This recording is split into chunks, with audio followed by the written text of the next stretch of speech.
तो जय हिंद। समस्त देशवासियों को रक्षाबंधन की ढेर सारी शुभकामनाएं। आज रक्षाबंधन का दूसरा दिन है। मैं कल भी यही बात कहा था, मैं आज भी कहने वाला हूं कि क्या आप अपने बहनों की कसम का वादा जो निभाते हो, क्या हमारा आपका फर्ज नहीं कि किसी दूसरे भाई की बहन के साथ में गलत हो तो हम वहां खड़े होके और उसके साथ में लड़ाई लड़ सकें? क्या हमारे देश की बहनें जो हमारे और आपसे भी ज्यादा डेवलपमेंट के रास्ते पे जा रही हैं, क्या उनके साथ में इस तरीके का दरिंदगी होता है, उनके साथ में इस तरीके का हैवानियत होता है? क्या हम आप लोग चुप रहे तो ही ठीक है?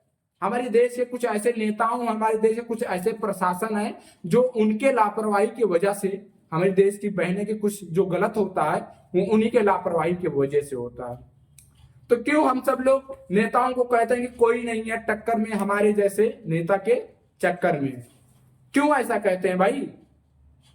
क्या ऐसा पड़ा हुआ कि आप जब भी कोई नेता आता तो ठूस ठूस के रह लिया और ठूस ठूस के आप सब लोग गाड़ियां में जाते हैं, जब किसी बहन के साथ में घटना होता तो आप वहां आवाज उठाना बंद कर देते हैं और तो आप बात ही छोड़ दीजिए, मदद करने की तो बात ही छोड़ दीजिए। क्यों ऐसा करते हैं? जब किसी गरीब के साथ में अत्याचार होता तो हम आप लोग सिर्फ सेल्फी लेके और पिक खींचते हैं और वीडियो बनाते हैं, बस उसके साथ में हम सब लोग लड़ाई लड़ने का प्रयास नहीं करते हैं, उसको इंसाफ दिलाने का प्रयास नहीं करते हैं। इसीलिए हमारे देश से कुछ ऐसे नेता और प्रशासन लोग हैं जो उन्हीं के लापरवाही की वजह से आज के समय में जो भी घटना होता है वो बहुत ही ज्यादा हो रहा है।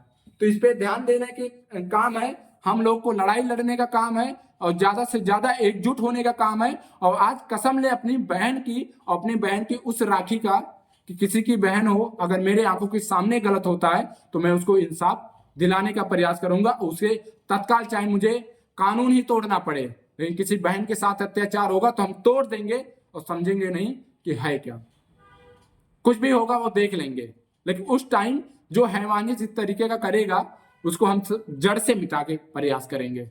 हालांकि कुछ लोग को हमारी बातों को कड़वी लगेगा और तकलीफ लगेगा तो लगे, इससे फर्क नहीं पड़ता। लेकिन जब किसी बहन के साथ में इस तरीके का हैवानियत होता है, चाहे वो कोलकाता का ले लो, चाहे वो उत्तराखंड का ले लो, चाहे वो बिहार का ले लो या अन्य कोई भी स्टेट जिला का ले लो, तो प्लीज आप सभी लोग से विनती कि एकजुट होइए, एकजुट होकर इंसाफ दिलाने का प्रयास करिए।